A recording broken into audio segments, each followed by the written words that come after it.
Now, there's been an increase of children being diagnosed with ADHD and ADD. They're said to be too energetic, disruptive, and have a short attention span, or struggle to keep up with other children in class. But is this really true, or are we missing the fact that these children might require a different way of being taught? To chat to us about the concept of neurodiversity in children is Dr. Pienaar, the principal at the Bridge Assisted Learning School in Beverly, Johannesburg. Dr. Pienaar holds a doctorate in psychology, and his work is focused mainly on the school-going child over the years in terms of therapy or play therapy in private practice. Greg, welcome. So nice to have you with us on the couch. Thank you, Michael. Thanks for inviting me. It's a great pleasure. Now, tell us, neurodiversity, it's not a word that is commonly sort of heard or known. What is it actually? Well, I think it comes from the title itself. So it's neurodiverse. So we're talking about children with a diverse range of strengths and weaknesses. Okay. So you mentioned ADHD. That's one of them, one of the weaker side, if you like. That will be the part of it. But they're also strengths. So often children are very artistic, or they can sing, and that's part of that neurodiversity. It's really across the board that you're looking at. Some of the other weaknesses, if that's what it's called, challenges or barriers, would be maybe dyslexia, or sometimes children are just very, very anxious, and that can cause them to not perform very well in class. Now, the concept of neurodiversity, where does it actually come from? Because obviously, previously, as you mentioned, they'd be called disabilities or challenges or deficiencies even. So how did this idea of neurodiversity come about?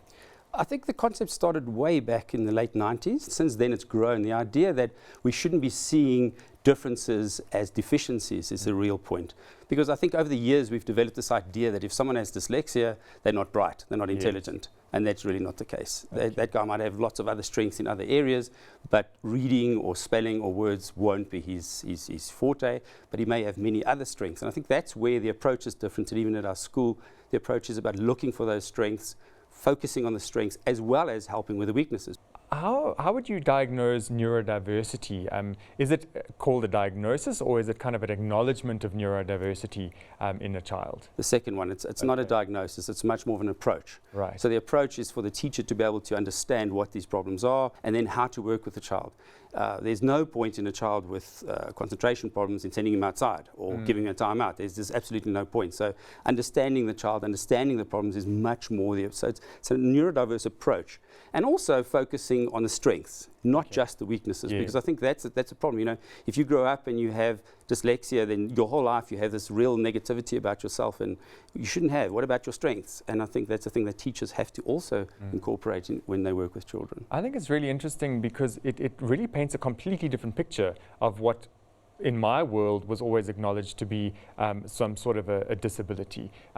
How does that interaction work with a child to discover the positive side of things in their world?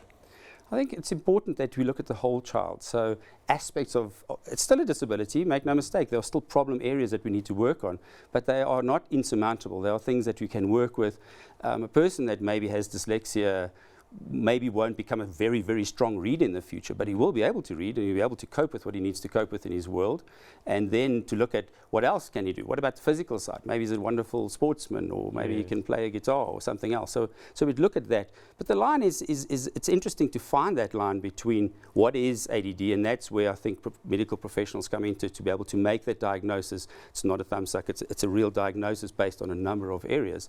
And then we always talk about medications if necessary, but it's if necessary. It really is the last resort.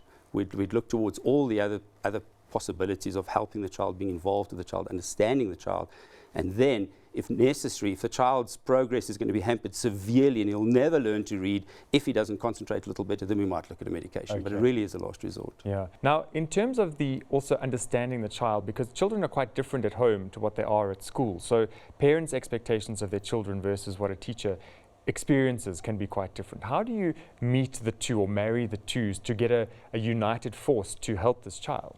It is interesting because at home, and that was one of the things in the hard lockdown period we saw, where parents were involved with their children every single day online or helping them with their work.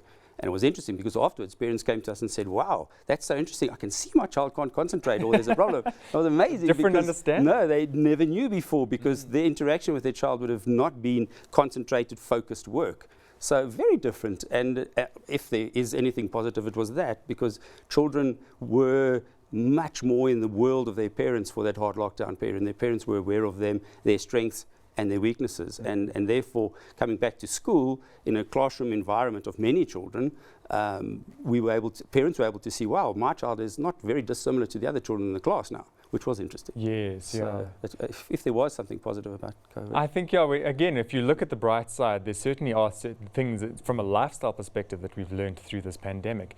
Now, obviously, the work that you people do at school as teachers is so essential, but it also needs to be supported at home. So all the positive that's happening there needs to be brought home, literally, so that it can be built on and carried through. So how do you engage with parents with neurodiverse children to continue that growth and development without it always coming to a halt when they walk out of the classroom?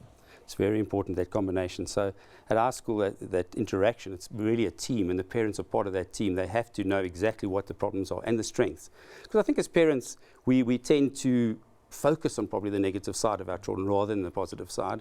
If our child is doing really, really well and wins some awards, that's wonderful, but we don't really notice when they're performing well in other areas. So it's very important to have that team approach and the parents very involved, and an honest, open communication with the parents to say, your little guy battles with concentration. Let's work just 5 minutes at a time. If we've got some homework to do, let's just do 5 minutes, we focus, then we move on to something else. So that communication is very important with the parents, and also the parents' positive input with the child is vital, because if you think of it, a child's confidence in himself starts at home. If mom and dad believe in me and believe that I'm fine and I'm strong, it goes a long way down the road. You know, other people can have input or opinions, but if my mom and dad say that, or the people closest to me say that, then I must be okay. And I think that's important, that side of it, not just focusing on the negative, you know. Yeah. And in terms of schools in the country around South Africa, I mean, are there enough schools that are working with this idea of neurodiversity? And if you have a child who you find is not getting the support they need, how do you sort of start the journey of finding a better place for them to be? It's a very tough one, and I think our schooling system in the country is not what it should be. So we've worked towards a system where we have an inclusive situation. So we want to include that child in the class, not send the child possibly to a special school, or if that's the right word. So we'd like to include the child, and any class can include the child. It's very much about the teacher's approach. If the teacher understands what's happening with the child, what the problems are, it starts there, I think.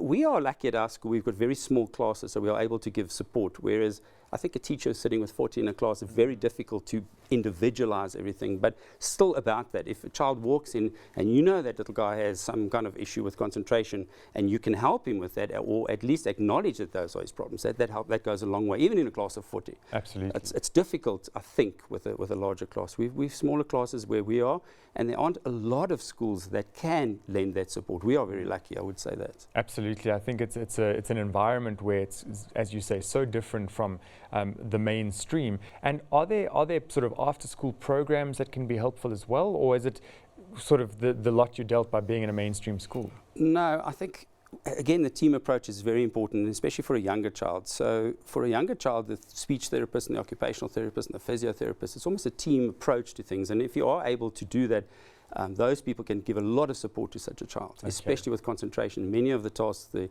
occupational therapist will tell you many of the things they do help the child to focus. Even speech therapists complete this task, work with this task, in a certain time. So I think that is available to most people, even on an outpatient basis at hospital, I think. So those are other ways of helping the child if you can't have a child in a very small class environment, because obviously that is fairly unique. It's not many schools that do that.